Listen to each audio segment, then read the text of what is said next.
Hello guys, सभी भाई को नमस्कार, राम राम। कैसे हो? और सबका अच्छे गुजरात चैनल पे आपका हार्दिक स्वागत है। जो आपके सामने डिस्प्ले में दिख रहा है, उस घोड़े की बात करें तो इस घोड़े का नाम है मुन्ना। इसके ओनर है अरशद भाई, ठेकेदार, पोखरणगढ़, राजस्थान से। बहुत ही काफी खूबसूरत घोड़ा है दोस्तों। ये बहुत ही रफ्तारबाज घोड़ा है और इसको स्टार्ट किया है बशीर भाई राजन ने, जो बहुत ही मशहूर सवार है, जो राजस्थान से लेकर कच्छ, गुजरात और ऑल इंडिया में मशहूर सवार छे। जो कि बशीर भाई ने मुन्ना घोड़े की बहुत ही अच्छी तालमेल जम रही है।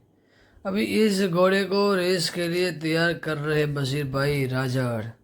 तो दोस्तों, मेरा ये वीडियो आपको कैसा लगा मेरे को बताइए, कमेंट सेक्शन में बताइए।